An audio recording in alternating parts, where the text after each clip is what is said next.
Lucas capítulo 16, a partir do versículo 19.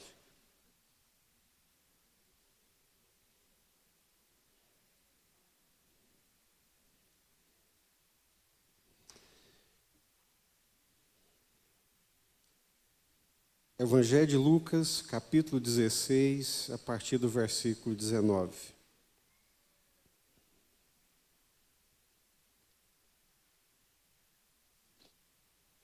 Ora, havia certo homem rico que se vestia de púrpura e de linho finíssimo e que todos os dias se regalava esplendidamente. Havia também certo mendigo chamado Lázaro, coberto de chagas, que jazia à porta daquele, e desejava alimentar-se das migalhas que caíam da mesa do rico, e até os cães vinham lamber-lhe as úlceras. Aconteceu morrer o mendigo e ser levado pelos anjos para o seio de Abraão. Morreu também o rico e foi sepultado. No inferno, estando em tormentos, levantou os olhos e viu a longe Abraão e Lázaro no seu seio. Então, clamando, disse: Pai Abraão, tem misericórdia de mim e manda a Lázaro que molhe em água a ponta do dedo e me refresque a língua, porque estou atormentado nesta chama. Disse, porém, Abraão: Filho, lembra-te de que recebeste os teus bens em tua vida e Lázaro igualmente os males. Agora, porém, aqui ele está consolado e tu em tormentos. E, além de tudo, está posto um grande abismo entre nós e vós, de sorte que os que querem passar daqui para vós outros não podem, nem os de lá passar para nós. Então replicou: Pai, eu te imploro que o mandes à minha casa paterna, porque tenho 5 irmãos, para que lhes dê testemunho, a fim de não virem também para este lugar de tormento. Respondeu Abraão: Eles têm Moisés e os profetas, ouçam-nos. Mas ele insistiu: Não, pai Abraão, se alguém dentre os mortos for ter com eles, arrepender-se-ão. Abraão, porém, lhe respondeu: Se não ouvem a Moisés e aos profetas, tampouco se deixarão persuadir, ainda que ressuscite alguém dentre os mortos. Curva sua cabeça. Senhor, nós estamos reunidos aqui em nome do Senhor Jesus. Te damos graças, Senhor, por esse privilégio da comunhão dos santos, ó Deus, com o Senhor. Quando nós nos reunimos aqui em nome do Senhor Jesus, o Senhor se faz presente. Essa alegria, esse ardor no coração, é a presença do Senhor. E por isso nós ouvimos aqui teu servo dizendo, o pastor Roberto, que aqui as pessoas serão curadas. É verdade. Curadas no coração, curadas na alma, mas também curadas no físico. A tua palavra, ela tem o poder também de iluminar os nossos olhos. E é isso que nós queremos te pedir, Pai, em nome do Senhor Jesus. Ilumina os nossos olhos através da tua palavra, Senhor. Que aquele entendimento dos céus, espiritual, alcance, Senhor, a nossa mente, o nosso coração. Livrai-nos, Senhor, das perturbações e das inquietações do mal, que vem para roubar a compreensão da tua palavra. Aquieta os corações perturbados, as mentes confusas, Deus, que possam ser libertas, iluminadas pela tua palavra. É o que nós te pedimos e clamamos em nome do Senhor Jesus, Pai. Amém? Esse, com certeza, não é um dos textos mais fáceis da Bíblia para nós entendermos, e por isso eu gostaria muito da atenção dos irmãos. Orei muito pedindo graça para Deus, que iluminasse o nosso entendimento, a nossa compreensão, e para que fôssemos ricamente abençoados nessa noite. Bom, vamos lá. A primeira coisa, ou uma das primeiras coisas que o Senhor Jesus quer nos ensinar nesse texto, né? Aqui que Lucas está registrando sobre o homem rico e Lázaro, é uma coisa que a gente ouve muito falar, e uma grande verdade, é que a morte ela é extremamente democrática. Nós sabemos que o mundo não é justo. Nós sabemos que o mundo ele separa as pessoas, que o mundo segrega. Nós sabemos que a riqueza não vem para todos. Se todos fossem ser ricos, a terra explodiria num momento só. Se o mundo inteiro fosse ter o padrão de consumo que os Estados Unidos têm, a quantidade de carros, a quantidade de comida, a quantidade de casas, a quantidade de ares condicionados, a natureza não suportaria, o mundo explodiria. Então, a riqueza não é para todos. A beleza não é para todos, né? Alguém belo se destaca e o próprio mundo se encarrega de destacá-lo. A boa educação também não é para todos. No mundo nós temos poucos doutos, poucos doutores, né? E muitos indoutos, até iletrados, pessoas que nunca tiveram a oportunidade de aprender a ler e escrever. O mundo mostra para a gente, o texto é muito claro nisso, que nós temos pessoas que se fartam, que se regalam, mas temos pessoas que vivem uma vida miserável, que não têm o que comer. Um contraste entre regalados e empobrecidos, mas que a morte ela é extremamente democrática. Assim como ela visita o pobre, ela também visita o rico. Assim como ela visita o douto, ela visita o indouto. Assim como ela visita o bonito, ela visita o feio. E um dia, mais cedo ou mais tarde, nós vamos nos deparar com essa realidade quando a nossa respiração cessar, quando o nosso coração parar de bater e quando nós seremos desligados ou ceifados dessa vida terrena. Isso vai acontecer com qualquer um de nós, mais cedo ou mais tarde. Então, a morte é uma realidade e, nesse aspecto, todo ser humano ele é igualado, porque a morte ela é extremamente democrática. É a primeira coisa que nós aprendemos. E as outras coisas que Jesus quer nos ensinar ao longo do texto, e seria bom que nós fizéssemos algumas perguntas, talvez ela já esteja latejando na sua mente. O rico morre e vai para o inferno. O pobre, miserável, lambido pelos cães, morre e vai para o seio de Abraão. O rico vai para o inferno porque ele é rico, e o pobre vai para o paraíso, o seio de Abraão, porque ele é pobre? Não, não é isso. Nós não podemos reduzir o espiritual ao econômico. Nós não podemos reduzir a vida espiritual, a dimensão espiritual, a expectativa da vida vindoura, o aspecto econômico de ser pobre ou de ser rico. Não é sobre isso que Jesus está falando. Mas por que, então, que o rico que é rico vai para o inferno E por que que o pobre, que é pobre, miserável, ele vai para os céus, ele vai para o paraíso, ele vai para o seio de Abraão? Acho que nós deveríamos perguntar também, né, por que que alguém vai para o inferno?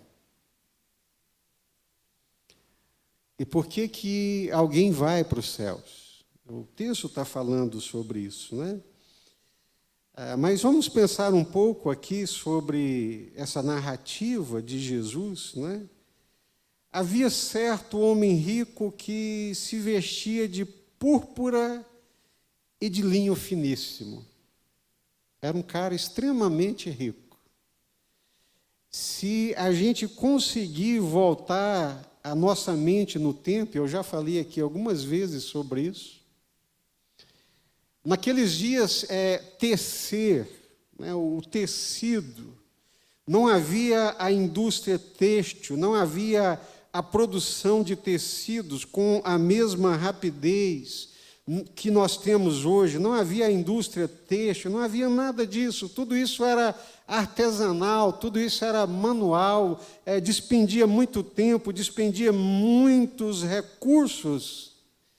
E alguém, para poder se vestir de púrpura e de linho finíssimo, eram somente os reis, os nobres ou pessoas extremamente ricas.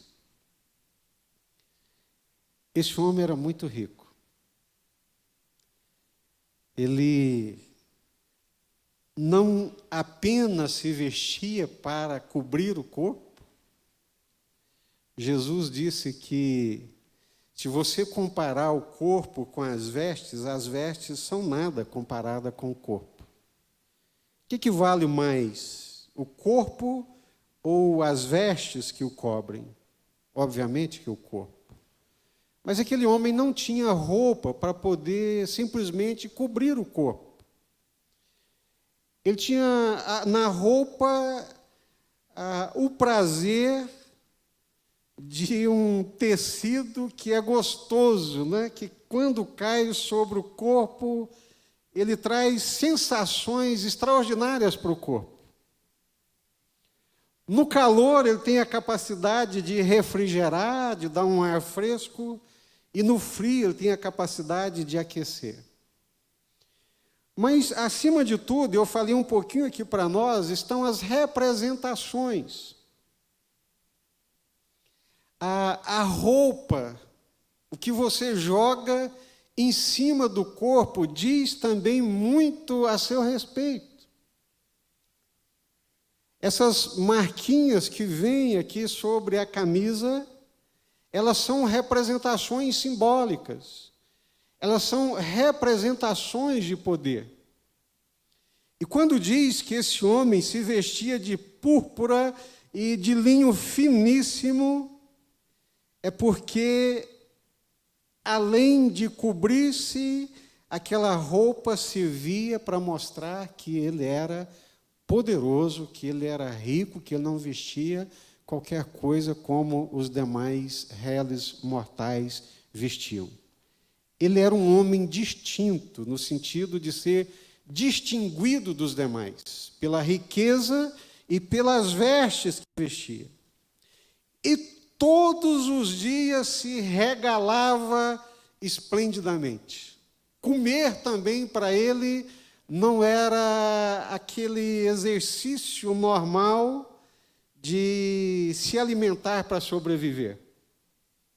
Era uma celebração, era uma experiência gastronômica, ele era regalado com a porção que a vida lhe deu. Eu gosto dessa palavra, regalava-se esplendidamente, porque ela tem uma correlata, um cognato no espanhol, né? Que regalar é presentear. Regalo é um presente. Então, esse homem vivia regaladamente. Ele havia sido presenteado com tudo que a vida tinha de melhor. Desde as vestes até o pão de cada dia, a comida, a sua porção era um regalo. A sua porção era portentosa. De outro lado, em contraste com essa vida regalada, de linho finíssimo, de comidas extraordinárias, há um contraste que a vida insiste em esfregar na nossa cara e que muitas vezes nós não queremos ver. Havia ali certo mendigo chamado Lázaro, que era mendigo coberto de chagas, que vivia jogado à porta daquele homem rico e desejava comer-se não da mesa, mas das migalhas que caíam da mesa do rico. E ele era tão miserável que até os cães vinham lamber-lhe as úlceras. E vocês sabem que no mundo judaico, né, os cães são imundos. Os cães. Por isso que os judeus nos chamam, né, de cães, os gentios, porque eles nos consideram como imundos. Ao mesmo tempo que a porção do homem rico era regalada, era uma coisa extraordinária, do outro lado você tem um contraste desgraçado, miserável. Que coisa, que loucura. Mas isso está presente diante de nós todos os dias. A vida, a existência nos mostra essas segregações. Uns vão de carro no ar-condicionado para o trabalho, e outros vão de busão, tomando tiro, se escondendo das balas perdidas. Uns levam os filhos protegidos dentro de um carro, às vezes até um carro blindado, e outros vão de bicicleta, carregando o filhinho na garupa. Uns levam dinheiro para comprar lanche na cantina, porque tem, e outros não têm o que comer durante o recreio. E assim é o contraste da vida, e assim é o contraste aqui entre esse homem rico e o miserável do Lázaro. Dois opostos, dois contrastes que se igualam na morte e que se distanciam no destino eterno. Se a morte ela é extremamente democrática, todos vamos morrer, Jesus está nos ensinando também que a morte não é o fim.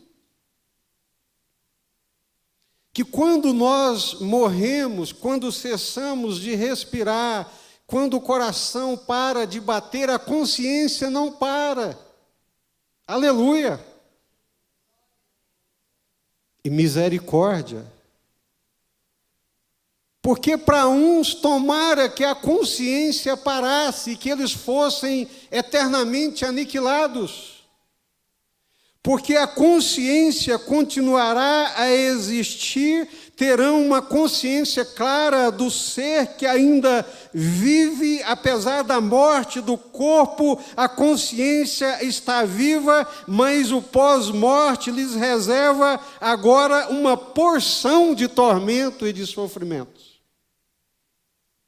Que os hebreus chamavam de Sheol, os gregos chamavam de Hades, e que nós chamamos de inferno.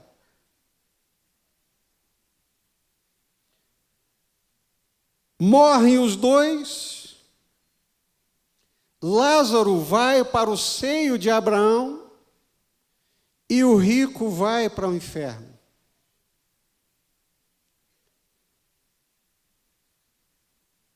Os judeus, de um modo geral, eles acreditavam que quando a pessoa morresse e entrasse na eternidade, eles participariam de uma mesa, de um banquete com o pai Abraão. Era um lugar muito especial, onde estavam os antepassados e eles seriam recebidos naquele lugar com festa. E o interessante é que Jesus está dizendo que Lázaro morre, ele é recebido no paraíso, no banquete dos salvos, e ele é recebido com muita honra e com muita distinção. Vocês se lembram naquele banquete, nós lemos aqui hoje sobre a última ceia de Jesus, ali junto com os seus discípulos, e que João, o discípulo amado, reclinava no peito ou no seio de Jesus. E Jesus está dizendo que esse Lázaro miserável, ele não somente é recebido no paraíso, no banquete celestial dos patriarcas, dos pais, mas ele é recebido com distinção, porque ele é recebido no seio de Abraão. Enquanto que o rico não entra nesse banquete, o rico, ele vai para o inferno. Os judeus ficaram pau da vida com Jesus.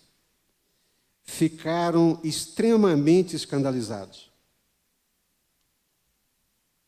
Como é que pode um miserável, indigno, lambido por cães, cheio de úlceras e feridas, ser recebido no banquete do nosso pai Abraão? E como é que pode que um homem rico e distinto vai parar no inferno? Aí, esse é o ponto, talvez o pulo do gato, ou o ponto mais crucial do entendimento do texto. O que Jesus está querendo dizer é cuidado com a religião. Cuidado com a sua religiosidade. Ela pode nos pregar uma peça. Se as nossas concepções religiosas, se as nossas estruturas religiosas, se o arquétipo religioso que nós construímos a partir daquilo que lemos e ouvimos, nos distanciar de Deus, da verdade de Deus, cuidado, porque isso vai acabar mal. E na concepção judaica, eles faziam uma correlação extremamente perigosa, e por isso eles se escandalizaram com Jesus. Para eles, o rico era extremamente abençoado e agradável a Deus. Eles associavam e correlacionavam a riqueza com a bênção de Deus. E quando Jesus fala que um homem rico, regalado, vestido de vestes finas, vai parar no inferno, eles chamam Jesus de samaritano, de louco, de endemoniado. Como é que pode? Porque a construção religiosa deles não lhes permitia mais aceitar as verdades de Deus e do reino de Deus.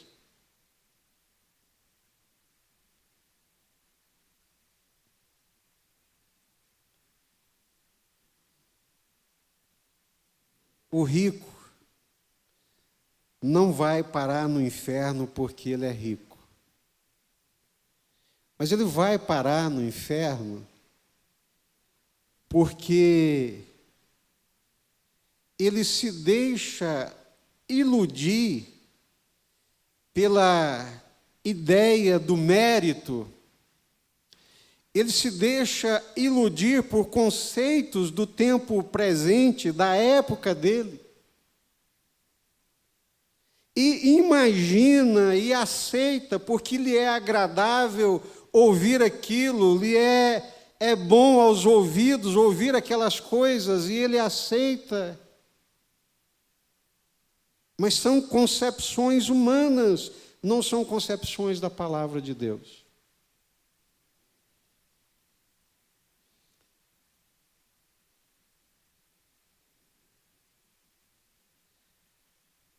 Olha só que interessante.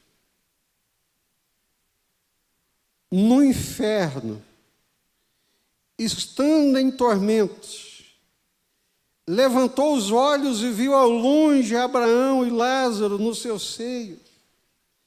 Então, clamando, disse: Pai Abraão, tem misericórdia de mim. Manda a Lázaro que molhe Não, não posso, está posto um grande abismo entre nós e vós. Eu te imploro que mandes o Lázaro à minha casa paterna. Irmãos, o inferno não muda o coração do pecador. Ele continua olhando para o Lázaro e pensando no Lázaro como um instrumento do seu mando e do seu comando. Mesmo estando no inferno em chamas, ele olha para Lázaro e pensa em Lázaro como alguém a ser mandado. Manda o Lázaro lá em casa. Manda o Lázaro molhar o dedo na água e pingar aqui na minha boca. O outro, para ele, é uma instrumentalização do seu poder, do seu domínio e da realização da sua vontade. Ele vai para o inferno não é porque ele é rico, mas é pela forma como ele enxerga o outro, é pela maneira como ele trata o outro. Ele não consegue perceber no outro a imagem de Deus, um ser humano criado à imagem e à semelhança de Deus, mas ele continua na sua consciência corrompida, mesmo estando no inferno, em tormentos, continua pensando no outro como instrumento da realização da sua vontade e dos seus desejos. Misericórdia, é inferno mesmo.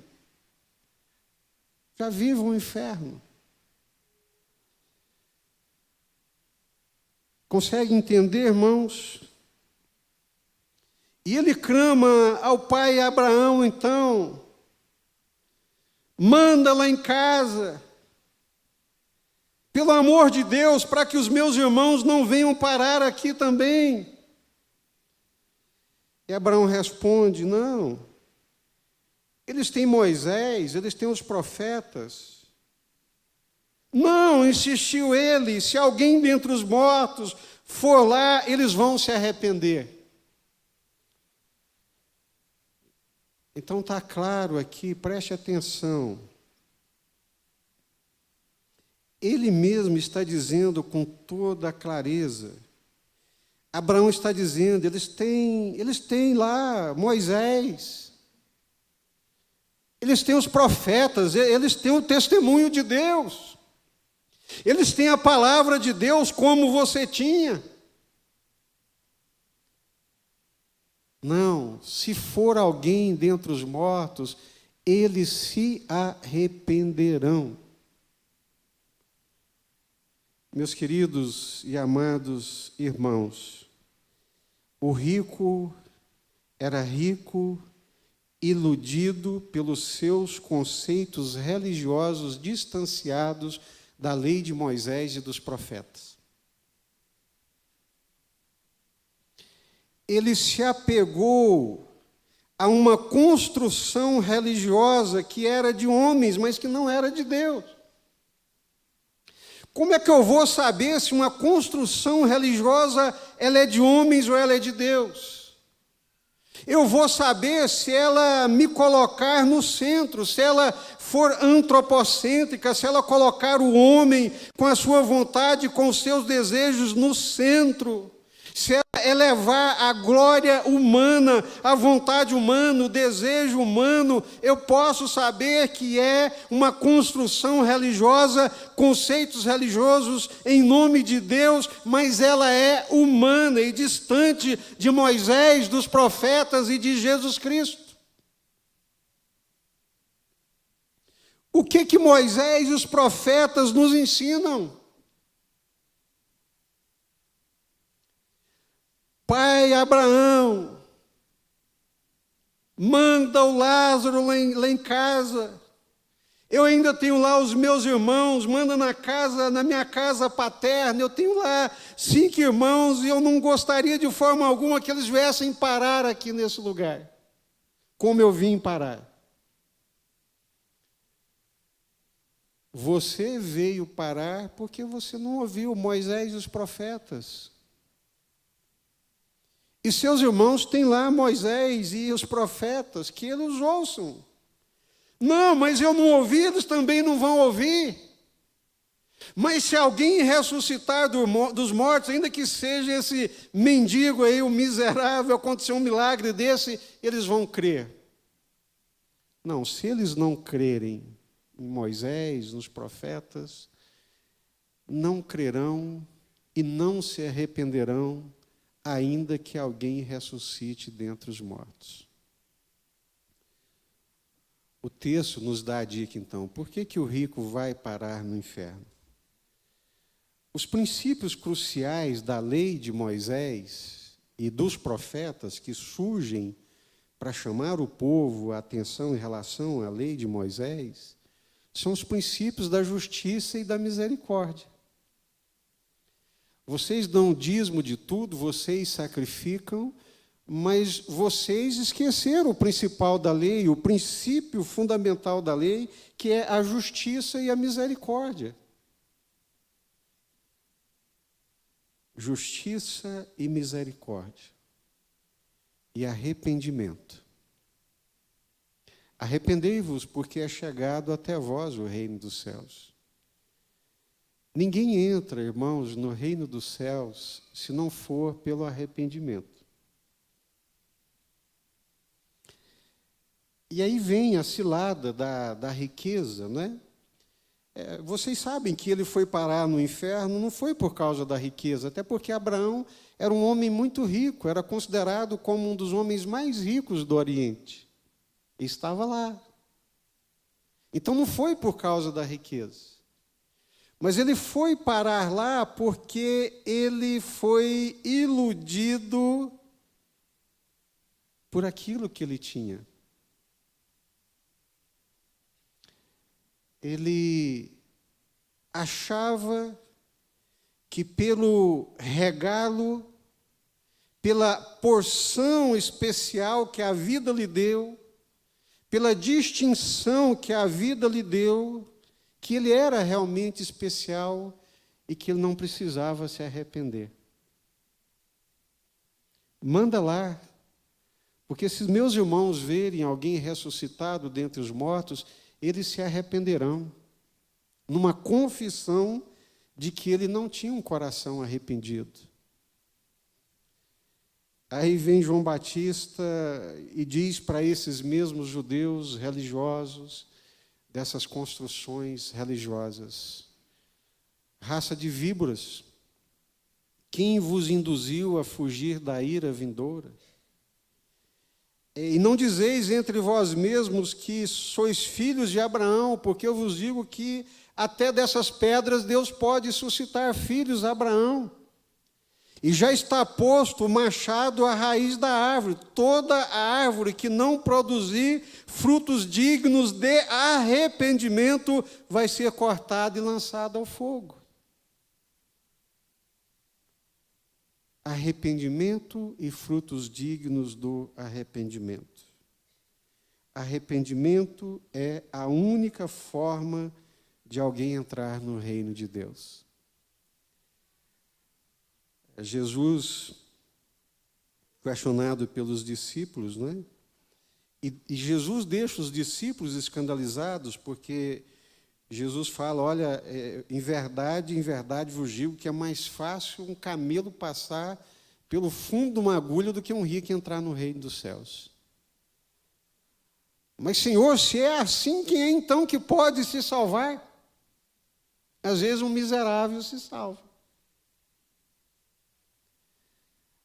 Alguns estudiosos dizem que aí esse fundo da agulha, né? Passar um camelo pelo fundo da agulha. Alguns dizem que era uma agulha mesmo e que o camelo era uma corda. Mas eu gosto muito da interpretação que diz que esse fundo de agulha era uma janelinha rente ao muro, muito pequenininha, e que para um camelo passar, ou alguém passar por aquela portinha, por aquela janela, ele tinha que se agachar, ele tinha que se ajoelhar, ele tinha que se arrastar para poder passar numa figura clara do que é o arrependimento. O arrependimento é quando nós reconhecemos, irmãos, que nada somos, que nada merecemos e que nada podemos obter e que dependemos do perdão, da graça e da compaixão de Deus. E vivemos nesse arrependimento. E conseguimos viver nesse arrependimento. Vamos voltar aqui. Então, primeira coisa, a morte é extremamente democrática. O rico, o pobre, o douto, o indouto, o feio, bonito, todos serão visitados, todos seremos visitados pela morte. Assim como todos nascemos da mesma maneira. Essas coisas eram para ensinar para a gente, não é verdade? Todos chegam a esse mundo de uma mesma maneira. Nus. Sem trazer absolutamente nada. E todos partem daqui sem levar absolutamente nada. E quando partimos, parou o coração, parou a respiração, morreu, a consciência não para. O ser continua. A existência terrena para, mas o ser continua, a consciência continua. E você consegue imaginar agora aquele miserável lambido por cães está num banquete no seio de Abraão, que nós chamamos de paraíso, e aquele rico regalado agora está num lugar de tormento, perturbado eternamente, longe de Deus e distanciado de Deus, consciente, plenamente consciente. Numa prisão eterna. Está posto entre nós e vós um grande abismo. Não dá para passar daqui para lá e nem de lá para cá. E a outra coisa, o inferno não vai gerar arrependimento. O inferno não vai mudar essa consciência, essa mentalidade, essa instrumentalização do outro. Essa maneira de pensar no outro. Manda o Lázaro lá. Nem o inferno, com todos os seus tormentos, é capaz de mudar a mente e o coração, a consciência de quem lá vai parar.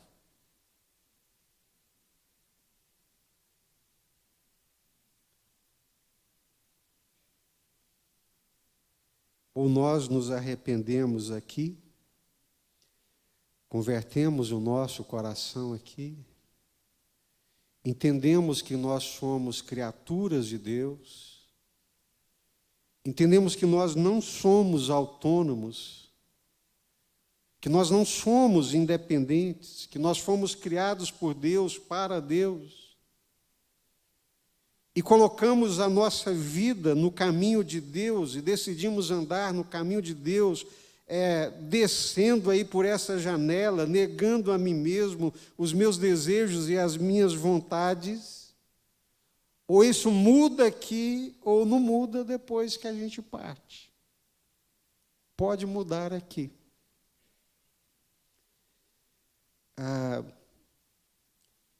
A grande tristeza, né, do texto, com um realismo tão grande,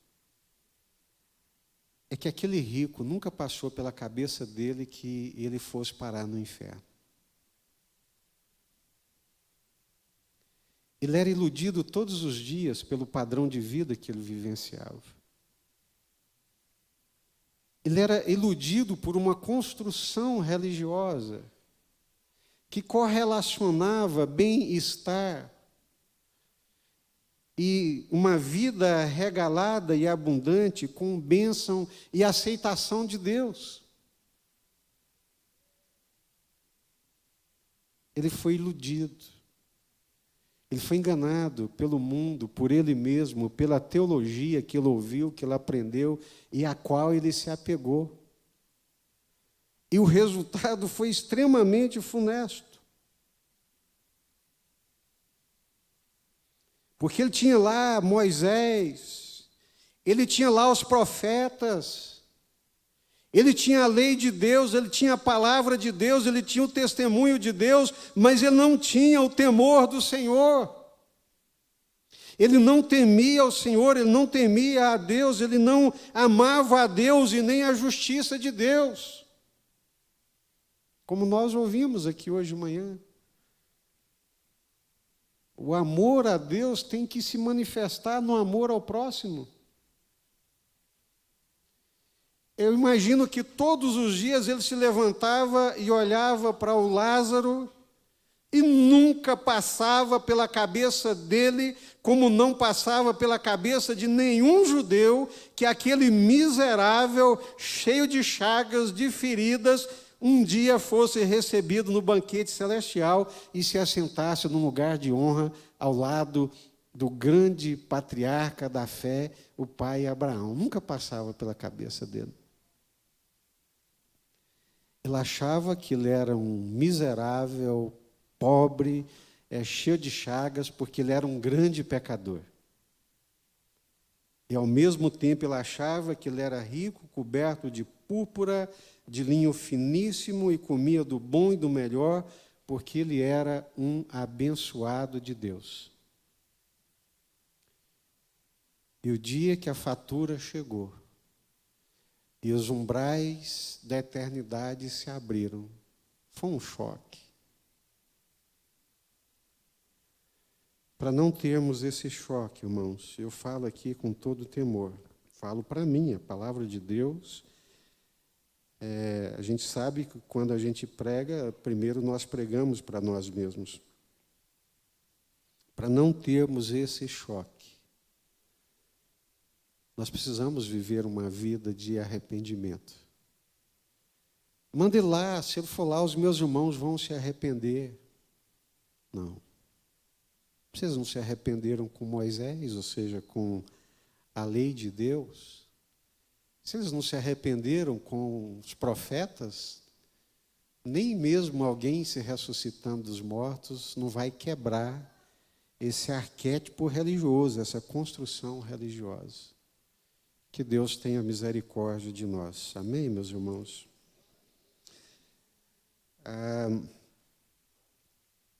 Apocalipse capítulo 12 diz que Satanás, ele é um grande ilusionista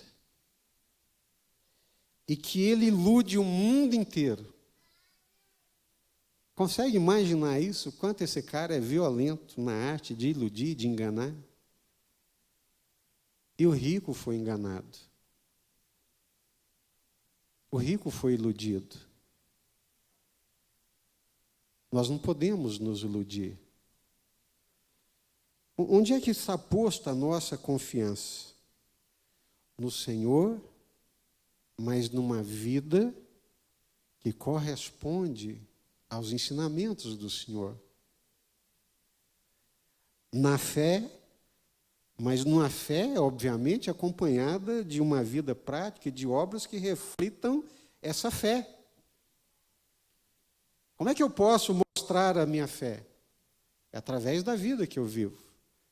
Como é que eu posso mostrar que eu creio em Moisés, nos profetas, em Jesus, por meio de quem Deus tem falado ultimamente? É pela vida que eu vivo. Pela maneira como eu vivo. Amém? Vamos orar?